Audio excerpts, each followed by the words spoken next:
ఆడ మేడిగడ్డను ఎండబెట్టిండు, నీళ్ళు ఇస్తలేరు రేవంత్ రెడ్డి. ఇయ్యాడు. ఎందుకు ఇయ్యాడు?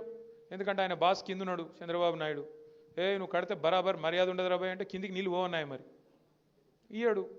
ఆయన ఆడిచ్చినట్టు ఈయన పాపం ఈయనదేమని ఈయన కోవట్టు చిన్న మనిషిన, వాళ్ళిద్దరు ఎట్లా ఆడిస్తే అట్లా ఆడేటోడు ఈయన చేతులు ఏముంటుంది. అట్లాగే ఇప్పుడు నిన్న మీరు చూసిండ్రు పక్కకు కర్ణాటకలో ఆల్మట్టి డ్యామ్ హైట్ పెంచుతుండ్రు 5 ఫీట్లు. ఒక్క డ్యాము ఆల్రెడీ కట్టి ఉన్న డ్యాము 5 ఫీట్లు పెంచుతందుకు వాళ్ళు ఎంత ఖర్చు పెడుతున్నారు ఎరికేనా? 70,000 కోట్లు ఒక భూసేకరణకే. 70,000 కోట్లు.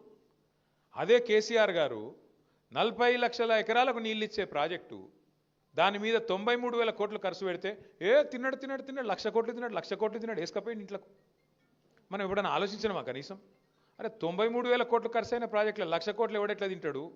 మరి 1,00,000 కోట్లు ఈయననే తింటా బరాజులు ఎవడు కట్టిండు? ఆ పంప్ హౌజ్లు ఎట్లా కట్టిర్రు? ఆ సొరంగ మార్గాలు ఎట్లా కట్టిర్రు? మరి ఆ మొత్తం కాలువలు ఎట్లా కట్టిండ్రు? గన్ని రిజర్వాయర్లు ఎట్లా వచ్చినాయి? గిన్ని నీళ్ళు ఎట్లా వస్తున్నాయి?